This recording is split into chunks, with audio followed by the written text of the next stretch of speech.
Hand made carpet,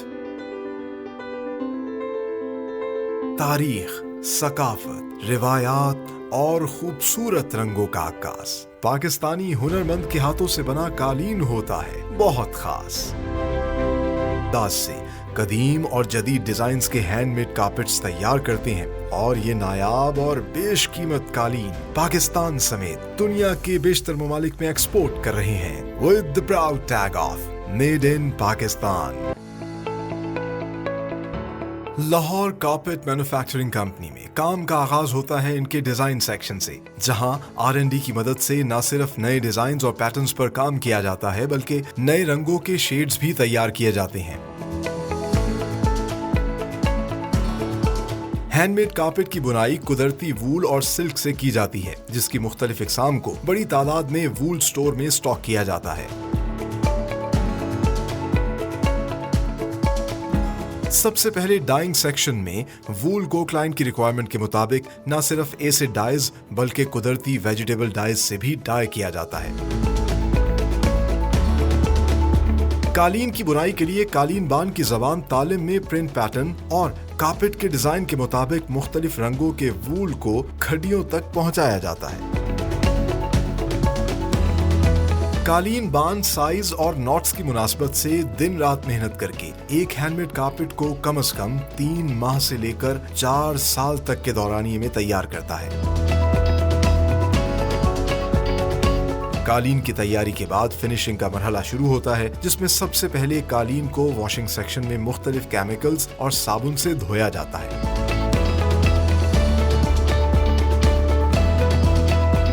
دھلائی کے بعد قالین کو دھوپ میں کئی دن تک سکھایا جاتا ہے۔ قالین سوکھنے کے بعد ڈرمر مشین سے گزار کر اسے نرم کیا جاتا ہے تاکہ کلپنگ سیکشن میں کلپر مشین کی مدد سے اس کی سطح کو ہموار کیا جا سکے۔ کلائنٹ کی ریکوائرمنٹ کے مطابق قالین کو ڈھالنے کے لیے واشنگ اور کلپنگ کا پروسیس کم از کم 2 بار دہرایا جاتا ہے۔ آخر میں فائنل کوالٹی سے پہلے قالین کو اسٹریچ ٹیبل پر کھینچ کر بالکل سیدھا کیا جاتا ہے۔ پھر چھوٹے باریک سفید دھاگوں کو ایک ایک کر کے ہاتھ سے کلپ کیا جاتا ہے۔ قالین کے ایجز کی تراش خراش اور بائنڈنگ کی جاتی ہے۔ کوالٹی کنٹرول کو مد نظر رکھتے ہوئے ایک ایک قالین کو بچھا کر اس پر بیٹھ کر اور لیٹ کر بغور جائزہ لیا جاتا ہے۔ لاہور کارپیٹ مینوفیکچرنگ کمپنی اس طرح ایک منظم انداز سے نایاب اور بیش قیمت ہینڈ میڈ کارپیٹس روایتی انداز سے تیار کرتی ہے اور پاکستان سمیت دنیا کے بیشتر ممالک میں ایکسپورٹ کر رہی ہے with the proud tag of Made in Pakistan۔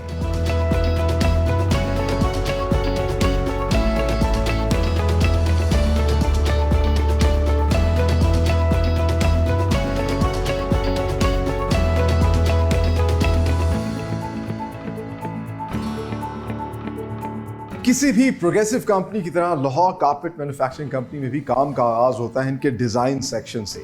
Design section is basically the R&D department, جہاں پر ریسرچ اور ڈیولپمنٹ کا کام ہوتا ہے، اور انٹرسٹنگلی پوری دنیا میں ہینڈ میڈ کارپیٹس کے اندر اگلے 2 سال بعد جو ٹرینڈز آتے ہیں، جو ڈیزائنز آتے ہیں، جو کلرز آتے ہیں، ان پر کام کیا جاتا ہے اور وہ چیزیں جو ہے نئے ٹرینڈز کی سامنے لے کے آئی جاتی ہیں۔ اچھا، جیسا میں نے آپ کو پروگرام کے شروع میں بتایا تھا، دا انٹرسٹنگ پارٹ از کہ اس سیکٹر کے اندر ان کی اپنی ایک زبان ہے جس کو یہ تالم کہتے ہیں۔ آپ دیکھ سکتے ہیں کہ یہ آپ کو یہاں پر کچھ سمبلز نظر آ رہے ہوں گے۔ یہ لینگویج جو ہے کاریگر کو فراہم کی جاتی ہے اور وہ اس کے حساب سے بنائی کرتا ہے۔ اس کو نہیں سمجھ آتی کہ کیا چیز بنے گی، لیکن وہ ان چیزوں کو دیکھتا ہے۔ اور یہ جو جتنے بھی سمبلز اس پہ دیے ہوئے ہیں، ہر سمبل کا اپنا ایک مطلب ہے۔ اس کی بیک سائڈ پہ اس کو بھی انہوں نے ایکسپلین کیا ہوا ہے، مطلب ہر مختلف سمبلز کی نمبرنگ ہوتی ہے 1 سے لے کر 102 تک، اور اس کے علاوہ جو ہے پھر دوسرے سمبلز جو ہیں کلرز کو ایکسپلین کر رہے ہوتے ہیں، اور اس کی حساب سے جو ہے دیکھیں کتنی خوبصورت یہ زبان ہے، تالم اس زبان کو کہتے ہیں۔ اس کے حساب سے پھر جو ہے کارپیٹ کی بنائی ہوتی ہے۔ اب جیسے جیسے وقت گزر رہا ہے، جدید دور کے حساب سے سب چیزیں کمپیوٹرائز ہو رہی ہیں، تو یہ جرمن سافٹ ویئر ایک استعمال کرتے ہیں جو کہ پھر تالم لینگویج جو ہے اس کو ڈیزائن کے حساب سے بنا کر دیتا ہے، جو کاریگر تک پہنچائی جاتی ہے۔ اچھا، یہاں پر ساتھ ہی ساتھ نہ صرف ڈیزائن پہ ان چیزوں پہ کام ہو رہا ہوتا ہے، بلکہ ساتھ ہی ساتھ